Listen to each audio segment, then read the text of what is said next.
Welcome to this video. Yeah, this is the kickoff to another new series, and this series will be about opening disasters, opening misstep, violation of opening principles, those short games that sometimes happen if one side is really making mistakes, yeah, neglecting their king, neglecting their development, those kind of things. And this will also feature some opening ideas for sure, but mostly show how not to do it. So I'm going to kick off with a game of of mine that I'm going to show. There are somewhat hazy details about this game. I of course know that I played Grandmaster Paul Motwani.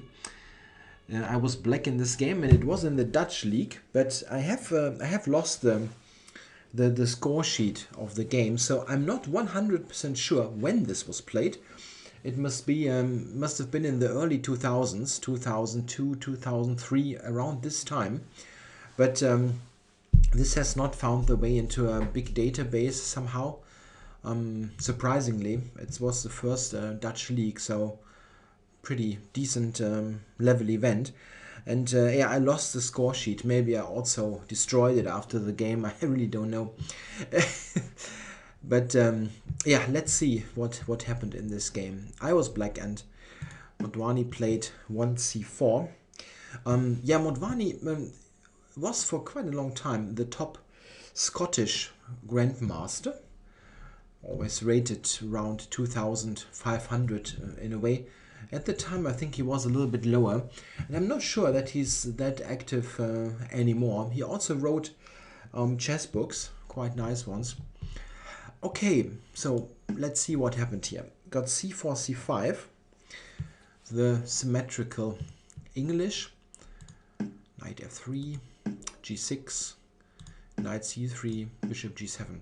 The move order of that might have been slightly different. Like he maybe have played the knight first. Of course, I know the big point of the whole thing, but not the 100% sure move order.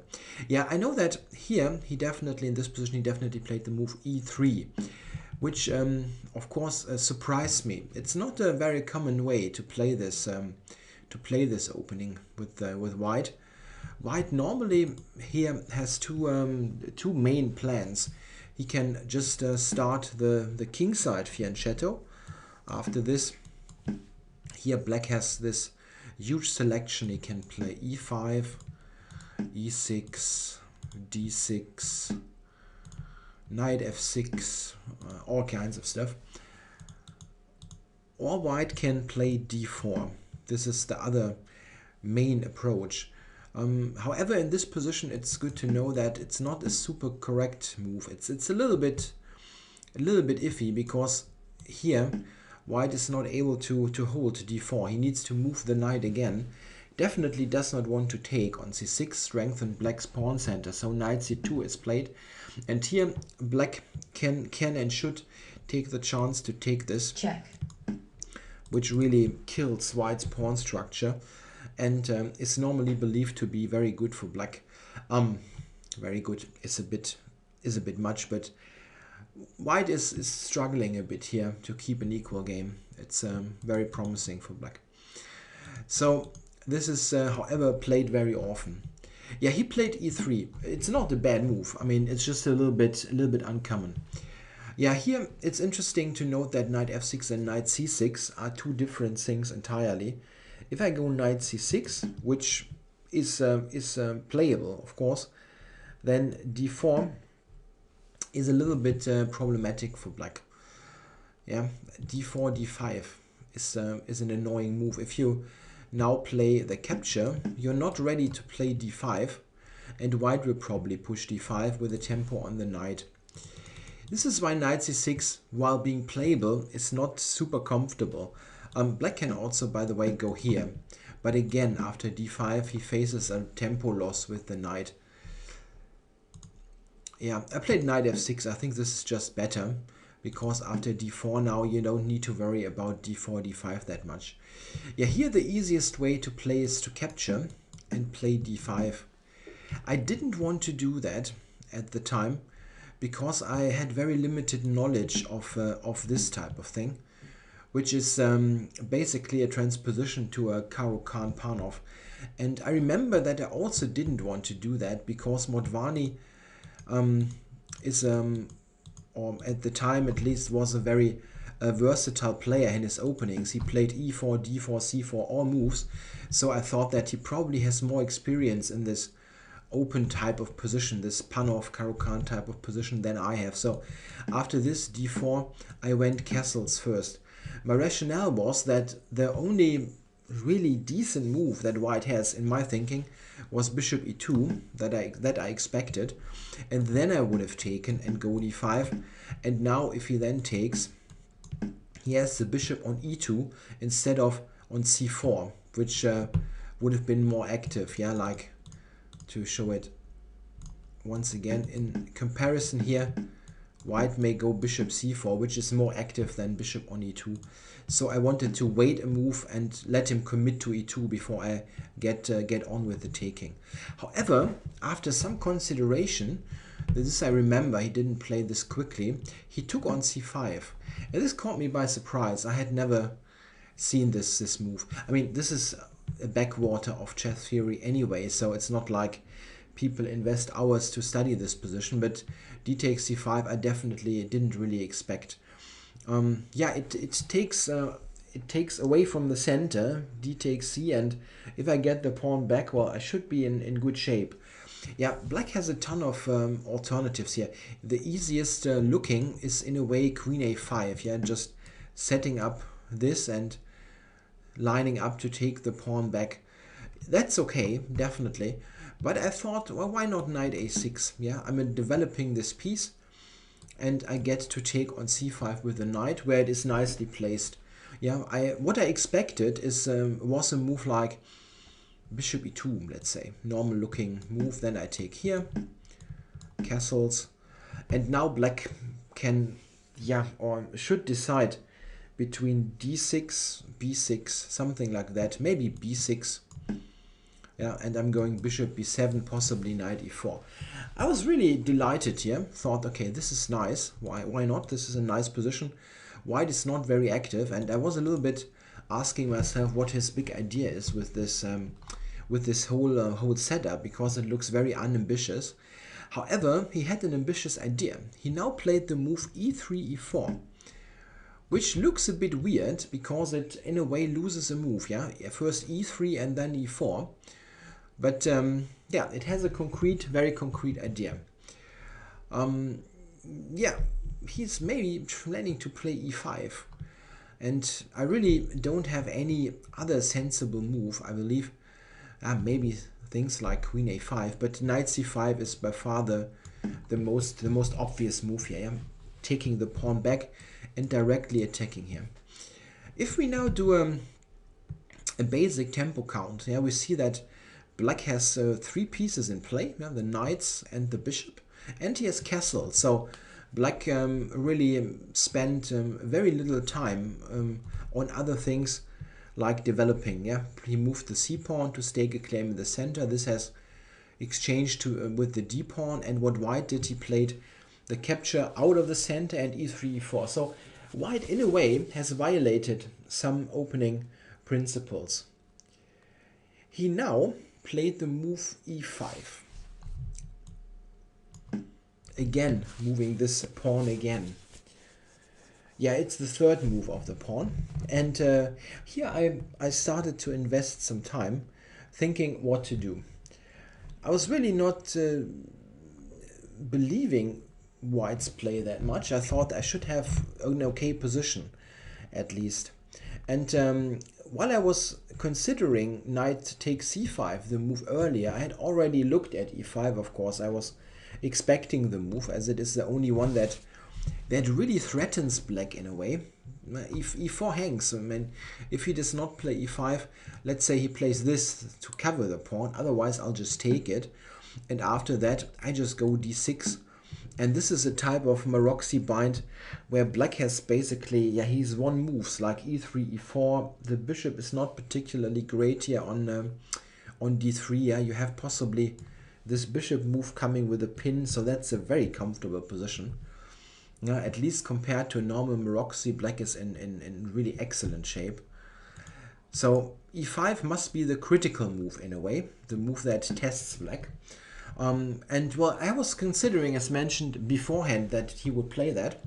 And after some considerations, I played the move knight e4 here. Knight f takes e4. And what I calculated was pretty clear. I thought that, okay, white must take. Everything else does not make much sense. I mean, moving the queen, queen c2, those kind of moves, again neglecting development, he must take. This makes the most sense. And I was thinking, okay, well, the knight on e4 is a little bit of a lone warrior here. It's a little bit on its own. And what I mostly calculated here was the move queen to d4.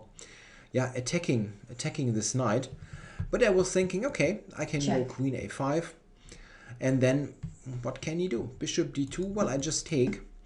And well, something like this is excellent.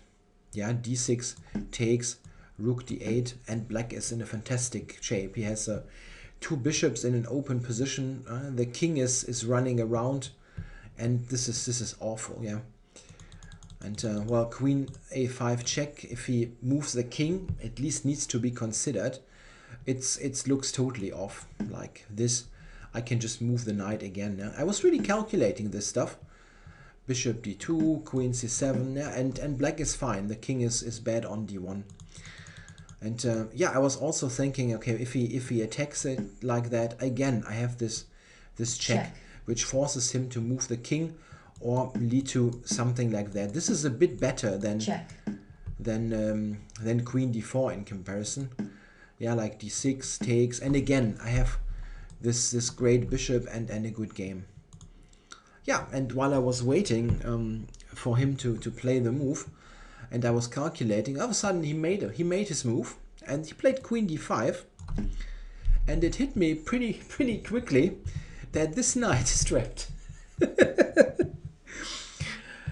Yeah, this was one of the more embarrassing moments of my my active chess playing career. He was just attacking this knight, and it has nowhere to go. And the most weird thing is that I really saw that the knight is a little bit on its own, and I saw queen d4. I really invested time to check that queen d4 was not working. And I really thought I was in excellent shape here because queen a5 was a threat and everything. And then he played queen d5. And this has the really awkward, triple function, this move. Of course, it attacks the knight, the main thing, but it takes away c5, so I cannot go there. I cannot play queen a5 check, as he just covers the square. And I also cannot play f5, as the f-pawn is pinned. This always was something, let's say queen d4. If there was something wrong with queen a5, at least I had f5. Yeah, even this is pretty good for black. So I was really thinking about the queen moving in the center, but for some reason, I only saw queen d4, but not queen d5. Yeah, and after queen d5, I was really shocked. Yeah, it also was an important game, so it was not like something that I mean you just laugh about and go on. It was really awful.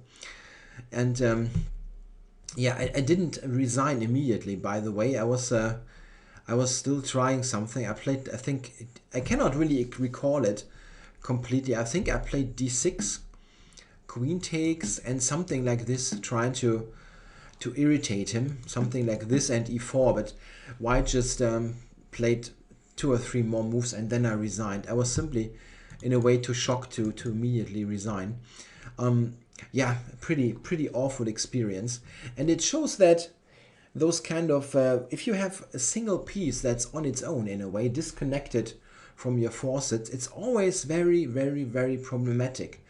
And I probably should have triple checked. If there is something, then maybe I will spot it. Queen d5. Yeah. If we briefly go back This is not the main point of it, but if we briefly go back, as I said, and I think correctly, white has violated some opening principles here by moving the e-pawn again and again and again. It's a bit weird. Shouldn't black be able to exploit this? In fact, I never really looked at this afterwards, simply because I thought, well, I'm an idiot. I just blundered this piece and I didn't really look at the game much afterwards. I only recalled it when I was thinking of starting this series, that it would be a nice way to kick it off. I actually entered this into the comp, and it gives knight g4 here. In a way, the only other sensible move. You don't really want to go back. I mean, going back to e8 cannot be any sort of refutation of this. And it turns out that knight g4 is really excellent for black. Much to my surprise, I was when I saw it here in the analysis, I thought, okay, or maybe this is okay, but it is not okay. Black is much better, really, surprisingly. I think how much better black is. Black is just attacking e5 twice, and it's not so easy to do something about it. The move queen d4, sort of in the spirit of the other line, is just terrible because of d6, which covers the knight and sets up this pin. So, oops, of course this one. Yeah, queen d4 is really bad. This cannot be considered even. Yeah, what should white do actually? Bishop f4 probably. This makes sense. And now black has a very strong move. And I think in the game actually my problem was that I a little bit violated this candidate move principle. I was looking at knight e4 as my initial choice and I liked it. I didn't see obviously that I blundered. And I thought, I'm okay in all lines, let's play that. And I didn't really look at knight g4. Yeah, but in fact it is very good. After bishop f4, maybe I also failed to see what I should do after bishop f4. This is possible, definitely. I don't remember exactly. It is certainly more than 10 years ago. The point here is white is, of course, covering e5. And it is not so obvious what black should do. If you play a slow move, yeah, and it looks like d6 is not possible. If you play a slow move, then white might just play h3 and kick the knight back from g4, and all didn't make much sense. This is not a good move, of course. He can jump in here, and something like this, well, he just drops back, and I haven't gained much. Yeah, the very strong move here, that maybe this is what I missed, I'm not sure, is d6. And at first it looks like crazy, why should this be possible? But it turns out to be very strong. And the big point is that after the capture, which in a way looks like the only sensible move, otherwise I will just take e5, and I've just won a pawn. So if he takes, black now has queen b6. And this is maybe not so apparent at first, but give this to a computer, black is winning here already. It is not just like a good position, black wins. And yeah, why is that? If white takes on e7, black plays rook e8, threatening rook e7. And the problem is there is big pressure on f2 and b2. If white is now playing something like this, a normal looking move, then I'm already killing him. That's very powerful. King takes, knight e4 check, and a mate. Checkmate. Yeah, very nice. And it is absolutely impossible now to defend. If white plays queen d2, which is relatively speaking the best covering f2 and b2, then black captures, and white cannot take. It's not possible. You go rook e8, bishop e2, and knight d3. Yeah, this is devastating. Look at the f2 pawn. This is the main point. If white retreats, check.